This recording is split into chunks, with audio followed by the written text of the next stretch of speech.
Fall in love. Ladies and gentlemen, in romance movies, the male lead approaches the woman, right?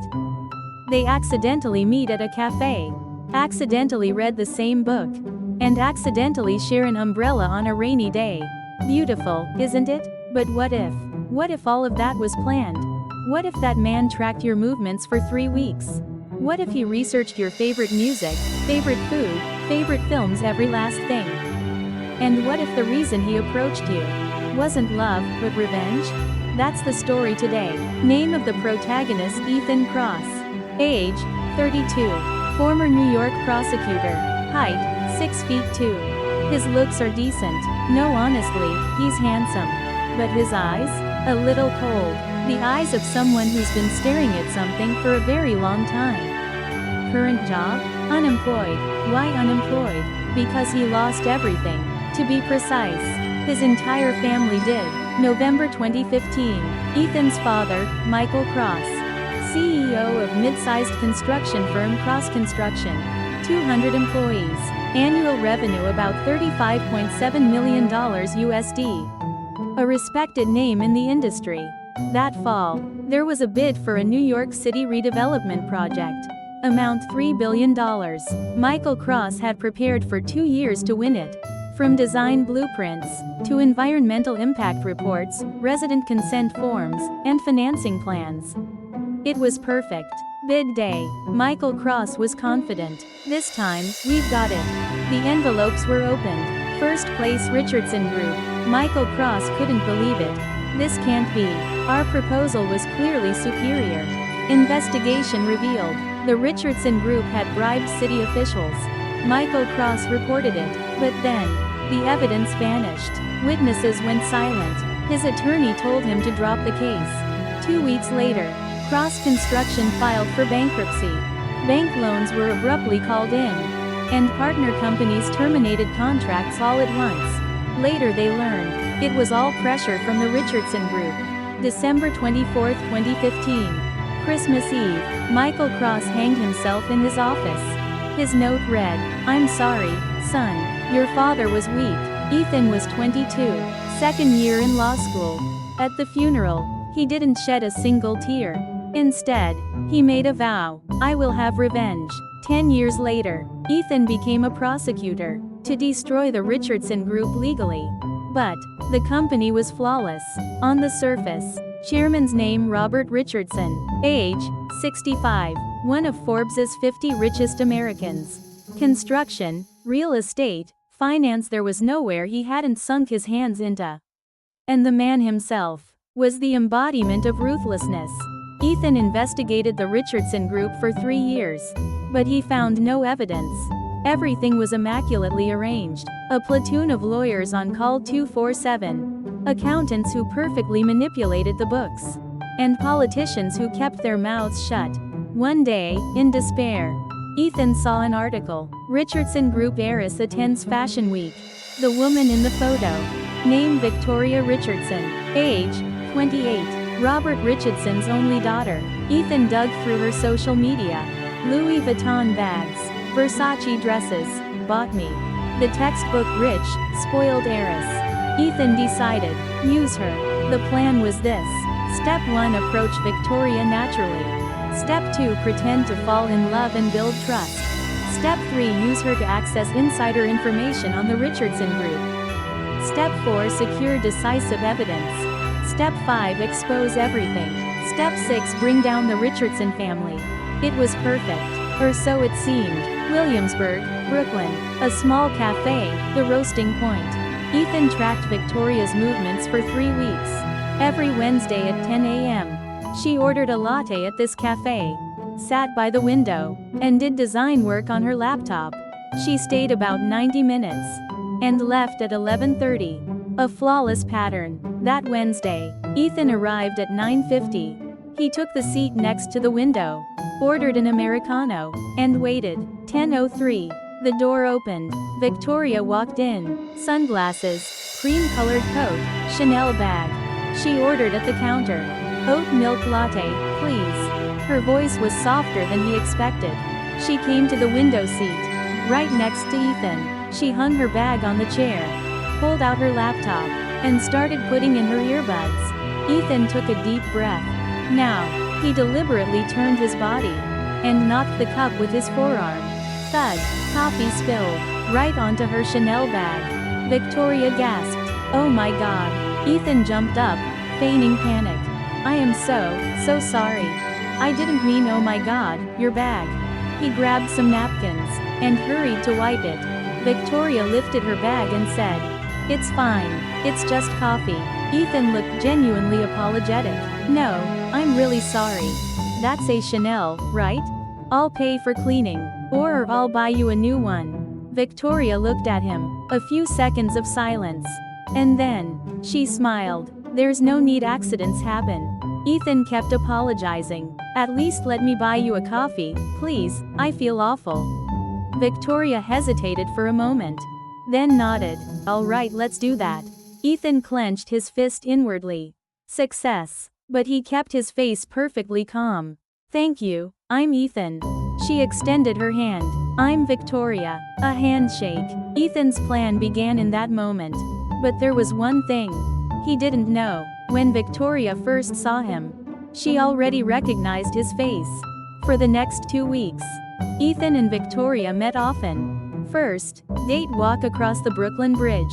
Second, Italian restaurant. Third, jazz bar. Ethan performed perfectly. He'd researched everything she might like. She liked jazz, so he suggested a jazz bar. She loved Italian, he recommended truffle pasta. She loved vintage films, he brought up Casablanca. One evening, a bench in Central Park. The sun setting. Ethan said, sitting beside her. You know what I like about you? Victoria looked at him. What? He smiled. You're real. You're not like people who only care about money or status. Victoria fell silent for a moment. Then quietly asked, Do you really think I'm real? Ethan nodded. Yes, you could just drift through life on your father's money. But you work as a designer and are carving your own path. Victoria smiled, but it was tinged with sadness. You don't know anything about me, Ethan. He took her hand.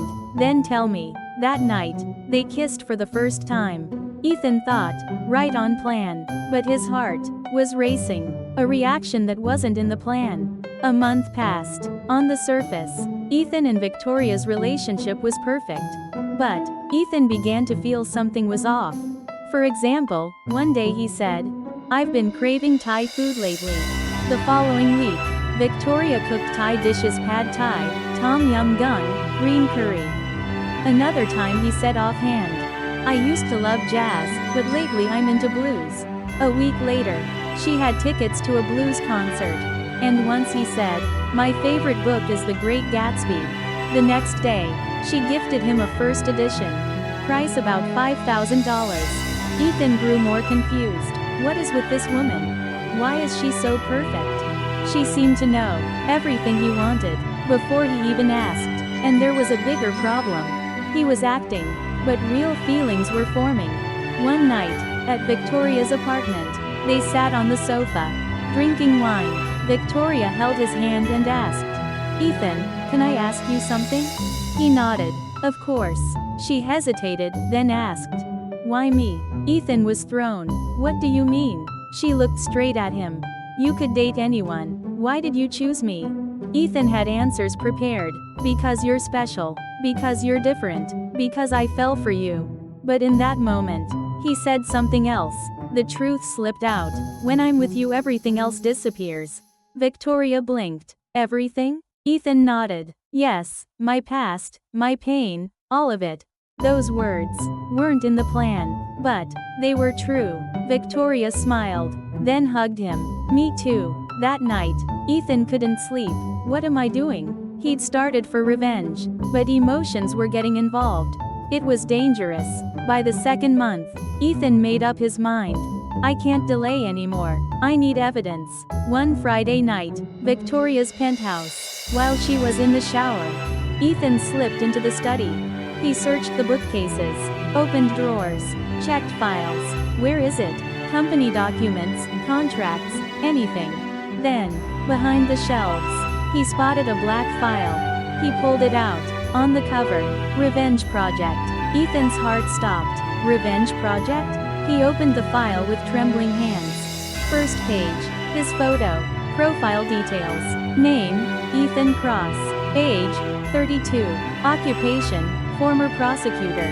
Father, Michael Cross, deceased. Mother, Sarah Cross, hospitalized.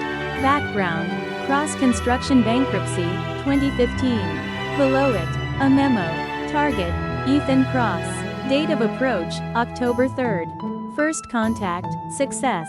Relationship status, dating. Objective, make him fall in love and use him to bring down my father. Progress, 65%. Note, he's smart, be careful, but I think I'm really falling too. Ethan's hands shook. He turned the page. More information. His daily routines. Cafes he frequented. Foods he liked. Music he liked. Everything had been researched. And the last page. A photo. Ethan spilling coffee in the cafe. Memo beneath it. He's trying to use me. But I knew from the beginning. Ethan staggered back. She was using me too? His mind went blank. Just then, the shower stopped. A door opened. Victoria came out, wearing a robe. She saw Ethan holding the file. A few seconds of silence. Then, she smiled. Slowly, coldly. Found it? Ethan threw the file. What the hell is this? Victoria calmly sat on the sofa. Exactly what it looks like. Ethan stepped closer. Why do you have all my information? Why did you investigate me? Victoria answered slowly. For the same reason you investigated me. Ethan froze. What? She looked straight at him. You think I wouldn't know? From the first day? Ethan was speechless. Victoria went on. That coffee spill too obvious. Anyone could tell it was deliberate. She stood and faced him. So I did my homework. Ethan Cross, former prosecutor, the man whose family was destroyed 10 years ago by the Richardson Group. Ethan clenched his fists. So you knew everything. Victoria nodded. Everything. Ethan scoffed. So you played along, pretended to like me, pretended to care. Victoria said nothing. Ethan's voice rose. Answer me. Was it all a lie? All of it? Victoria closed her eyes, and tears fell. At first, yes. Ethan's chest caved in. She continued. I wanted to use you.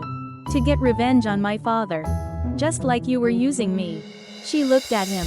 But something changed. Ethan spoke coldly. Don't you dare say you love me. Victoria, crying, said. But I do. Victoria sat on the sofa. Ethan stood. She began to speak. You think your family was the only one my father destroyed? Ethan didn't answer. My father has crushed hundreds of companies. Thousands of lives. Over 30 years. She looked out the window. And I had to watch it. Every time. When I was 12, a man came to our house. He was crying. He begged my father, said his company would go bankrupt because of us. And my father? He laughed. Right in his face. 2 weeks later, that man took his own life. Ethan held his breath. I was 12, and I realized my father is a monster. But the worst part was I'm his daughter. I bear his name. I share his blood. I spend his money. People look at me and think, lucky kid, rich dad, easy life. But they don't know what it's like to live with a man who destroys people for sport. My mother? She couldn't live with the guilt. The shame. When I was 16, she killed herself. Ethan's eyes widened. Victoria smiled. A sad smile. Everyone thinks she died in a car accident. That's how the media reported it. My father paid to make it that way. But I found her. In the bathtub. Her wrists cut. And you know what my father said? Weak woman. Couldn't handle the pressure. Ethan sank to his knees. I wanted revenge too. I planned for 12 years. I gathered evidence. Documents. Audio recordings. Everything.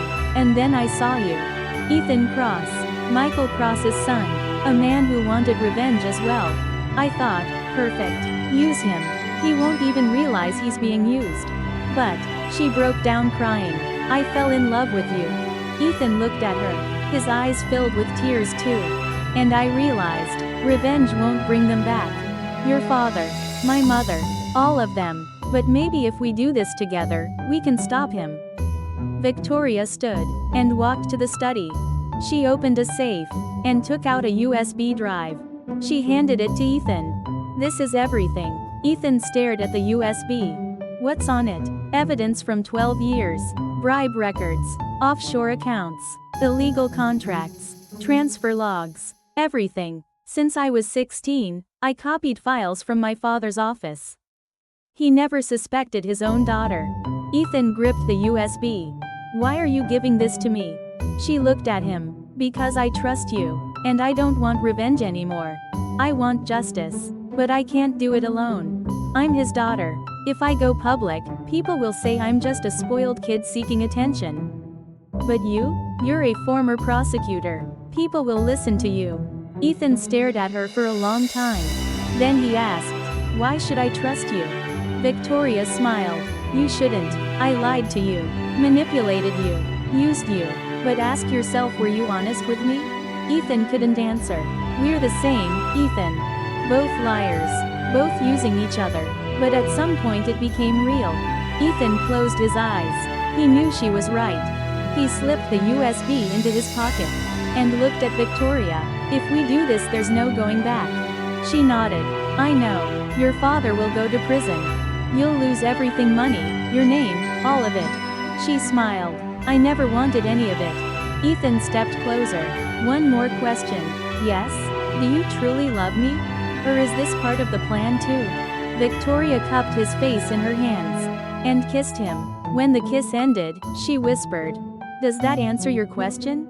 Ethan smiled. "No, not at all." Victoria smiled too. "Good. Keep wondering." They embraced again. A relationship born of revenge. A love built on lies. But somehow, it had become real. 3 months later. U.S. District Court, Southern District of New York. Reporters swarmed. Camera flashes exploded. The courtroom doors opened. Robert Richardson, in handcuffs, escorted in. Charges: 23 counts of bribery, 11 counts of embezzlement, 47 counts of illegal bid rigging, estimated tax evasion $500 million, 8 counts of evidence tampering solicitation. Witnesses for the prosecution: Ethan Cross, former prosecutor; Victoria Richardson, the defendant's daughter. The court fell silent. The judge looked down at Robert Richardson. "Mr. Richardson, you are charged with multiple counts of fraud, bribery, and corruption. How do you plead?" Robert Richardson glared at his daughter. Cold eyes. Then said, "Not guilty." But the evidence was overwhelming. 12 years of records. Hundreds of files. Emails, recordings, bank transactions. Everything. The trial dragged on for 6 months. Then, on the day of the verdict, the judge struck the gavel. "Robert Richardson, you are hereby sentenced to 25 years in federal prison without the possibility of parole." The courtroom stirred. Robert gave his daughter one last look.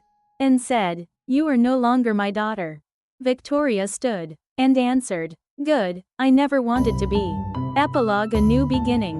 1 year later. Williamsburg, Brooklyn. The Roasting Point. A small cafe. Window seat. Ethan and Victoria sat there again. The very spot where they first met. Victoria sipped her latte and said, "Remember? You spilled coffee on my bag here." Ethan laughed. "I did it on purpose." Victoria laughed too. "I knew. It was so obvious." Ethan asked, "Then why did you pretend you didn't?" She looked at him. "I was curious. I wanted to know what kind of person you were." And she smiled. "Much better than I expected." Ethan pulled a small box from his pocket. Victoria held her breath. He opened it. A ring. He spoke softly. "It began with a lie, but I want it to end with the truth." Victoria Richardson, no, the woman who's abandoned even the Richardson name. "Will you marry me?" Tears filled Victoria's eyes. She smiled. "On one condition." "What is it?" She teased. "Don't ever spill coffee on my bag again." Ethan laughed. "I promise." They kissed. People in the cafe applauded. A love that began with revenge. A relationship built on lies. But in the end, it was real love. 6 months later. Victoria's new apartment. She was checking her email on her laptop. One new message. Sender, unknown. Subject, "Thank you, my daughter." Victoria opened it. "My dear Victoria, you must think I'm dead." But I'm not. I've been watching you grow, watching you fight, and I'm so proud. You did what I couldn't. You stopped him. Your father took everything from me. But you gave me justice. Thank you. I will always love you. Mom. Victoria's hands trembled. There was an attachment. A photo. Her mother was alive. Victoria wept. This time, it was truly the end. Revenge is over. But the story goes on.